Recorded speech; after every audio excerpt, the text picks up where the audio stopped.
नमस्कार मित्रों। हाजिर हूँ मैं फरवरी 2025 का मासिक राशिफल लेकर के।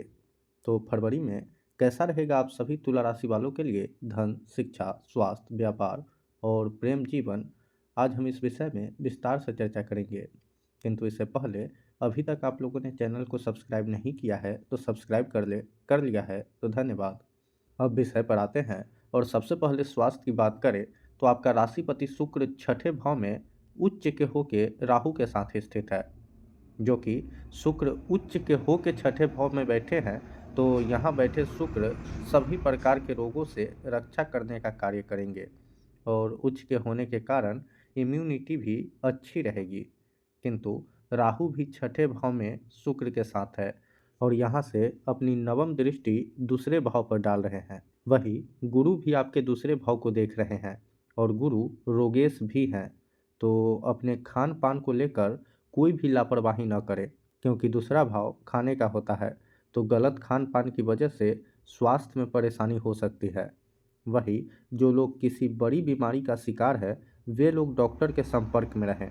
और एक और ज़रूरी बात आप लोगों को बतानी थी कि इस महीने वाहन चलाते समय सतर्कता बरते, क्योंकि षष्ठेश और अष्टमेश आपस में परिवर्तन योग बना रहे हैं और ये योग आप लोगों के लिए बहुत श्रेष्ठ नहीं दिखाई पड़ रहा है। अब शिक्षा की बात करें तो सूर्य और बुध का चतुर्थ भाव में युति है। बुध शिक्षा का कारक ग्रह है और सूर्य राजा है।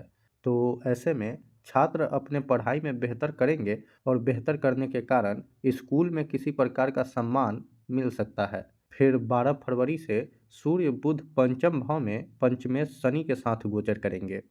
वैसे तो ये स्थिति शिक्षा के दृष्टिकोण से बहुत बढ़िया है, किंतु छात्रों को इस महीने राजनीति करने से बचना होगा। वही प्रतियोगी परीक्षा की तैयारी करने वाले छात्रों की बात करें तो छठा भाव प्रतियोगिता का होता है और इस भाव में राशि शुक्र उच्च के होके स्थित है। तो ये महीना आपके तैयारी के लिए काफ़ी बढ़िया रहने वाला है। विशेष रूप से जो छात्र इंट्रेंस एग्जाम की तैयारी कर रहे हैं उनके लिए और भी बढ़िया है। हालांकि साथ में राहु भी छठे भाव में ही है तो थोड़ा बहुत चुनौतियां भी आएगी। अब आर्थिक स्थिति की बात करें तो धनेश मंगल आपके भाग्य के स्थान पर स्थित है और भाग्येश बुध लाभेश सूर्य के साथ चतुर्थ भाव में स्थित है। ये समय आर्थिक दृष्टिकोण से अच्छा नहीं बल्कि बहुत अच्छा है, क्योंकि इस महीने धन योग का निर्माण हो रहा है। बैंक बैलेंस इस महीने बहुत बढ़िया बढ़ने वाली है। वही कार्य क्षेत्र की बात करें तो भाग्येश बुध और लाभेश सूर्य आपके कर्म भाव को देख रहे हैं। कारोबार का भाव सप्तम भाव होता है। इस भाव का स्वामी भाग्य भाव में है तो ये कह सकते हैं कि आपका भाग्य आपको अपने व्यवसाय के क्षेत्र में एक अच्छी ऊंचाई देगा। वही नौकरी पेशा से जुड़े लोगों के लिए भी ये महीना काफ़ी बेहतर दिखाई पड़ रहा है।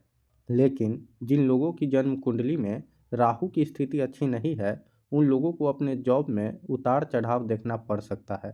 हालांकि छठे भाव में शुक्र उच्च के है तो पिछले महीने के मुकाबले ये महीना कहीं ना कहीं बेहतर ही रहेगा।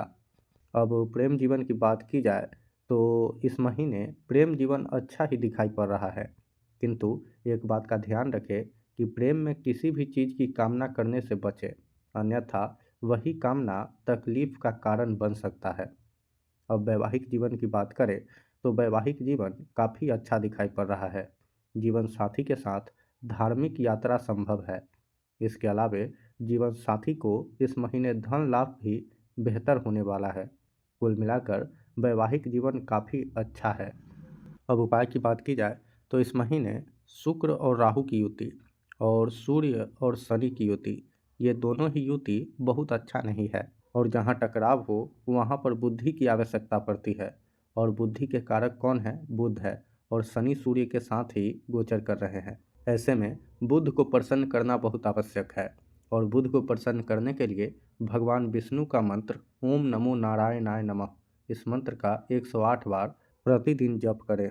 इसी के साथ आज के कार्यक्रम में बस इतना ही। मुझे दीजिए इजाज़त। नमस्कार।